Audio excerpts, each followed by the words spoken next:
नमस्कार मैत्रिणींनो, तर तुम्ही पण त्यातल्याच का की नुसती खिचडी खाण्याचा कंटाळा येतो? तर मग बघा आपण काय करतोय। तर हे आहे आवळे। आपण या आवळ्यांचा मुरंबा करूया। मुरंबा म्हणा किंवा लोणचंही म्हणा, त्याच्या पाकाबरोबर खिचडी खाल्ल्यावर खूप सुंदर लागते।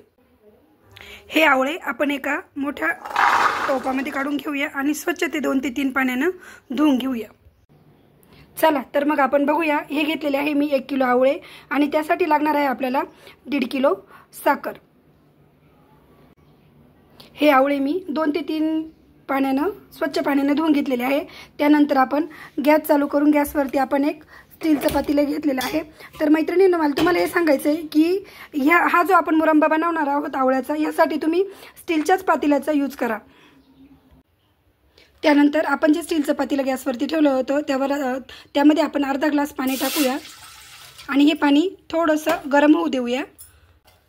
त्यानंतर आपले हे पाणी गरम झाले आहे। आपण त्यामध्ये जे आवळे धुवून घेतले होते ते टाकून घेऊया। त्यानंतर आपण हे जे पातेल्यामध्ये आवळे टाकलेले आहे ते आपण 2 ते 3 मिनिटं मंद आचेवर गॅसवरती ठेवूया। त्याचा जो हिरवागार कलर आहे तो थोडासा पिवळा होईपर्यंत ठेवायचा आपल्याला आणि गॅस मंद आचेवर ठेवायचा आहे। त्यानंतर आपण हे जे घेतलेले आहे, जे खालच्या साईडचे जे आवळे ते आपण थोडे असे वरती करूया आणि थोडेसे हलवून घेऊया, जेणेकरून सगळ्या आवळ्यांना एकसारखा कलर येईल। तर मैत्रिणींनो, तुम्ही बघू शकता की याचा कलर थोडासा बदलायला लागलेला आहे। त्यानंतर आपण याच्यामध्ये जी साखर घेतलेली आहे ती टाकून घेऊया।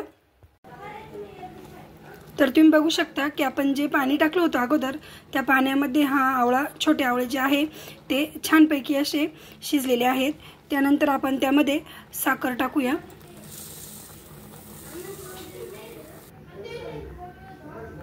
त्यानंतर आपण जी साखर घातली होती त्या साखरेमध्ये आपण हे थोडंसं असं मिक्स करून घेऊया। मिक्स केल्याच्या नंतर याला जी साखर आहे तिचा छानपैकी असा पाक तयार व्हायला लागेल। साखर टाकल्याच्या नंतर आपल्याला हे मंद आचेवरती छानपैकी असं शिजू द्यायचं आहे। त्यानंतर याला मधून मधून आपण असं थोडं हलवत राहणार आहे, जेणेकरून ते खाली लागलं जाणार नाहीये। याचा हळूहळू कलर बदलत राहील, कारण की याला नंतर आहे ना लालसर कलर यायला लागेल।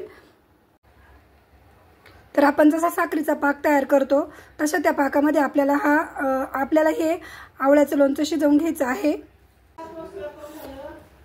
साधारणतः आपल्याला हे लोणचं बनवण्यासाठी 1 ते पाऊण तास लागतोच। तुम्ही बघू शकता की याचा कलर हळूहळू बदलत चाललेला आहे। तर तुम्ही बघू शकता की याचा कलर अशा प्रकारे बदललेला आहे। त्यानंतर आपण याला थोडंसं असं खालपर्यंत थोडंसं असं हलवून घेऊया आणि त्यानंतर याला मंद आचेवरती अजून थोडा अर्धा तास शिजवून घेऊया। तर मैत्रिणींनो, तुम्ही बघू शकता की याचा कलर कसा बदललेला आहे। त्यानंतर आपला जो साखरेचा पाक आहे तो हळूहळू घट्ट व्हायला लागलेला आहे। हा अजून थोडा आपण घट्ट करून घेऊया। तर मैत्रिणींनो, तुम्ही बघू शकता की आपला हा पाक असा सुंदरपैकी तयार झालेला आहे। त्यानंतर आपण आहे ना गॅस बंद करूया। गॅस बंद केल्याच्या नंतर हा आपोआप पूर्ण घट्ट होईल। तर मैत्रिणींनो, तुम्ही बघू शकता की आपण गॅस बंद केल्याच्या नंतर हा हळूहळू घट्ट होत चाललेला आहे। हे जेव्हा पूर्ण थंड होईल त्यानंतर पूर्ण घट्ट होऊन जाईल। बघू शकता किती सुंदर दिसतंय। तर बघा मैत्रिणींनो, आपलं हे 1 किलो आवळ्याचं लोणचं म्हणा किंवा आवळ्याचा मुरंबा असा खाण्यासाठी तयार आहे। ते किती छान असं घट्ट पण झालेलं आहे। हे तुम्ही खिचडीसोबत किंवा उपवासाच्या डोशांसोबतही खाऊ शकता। ते छानपैकी असं साखरेच्या पाकामध्ये आपण शिजवून घेतलेलं आहे।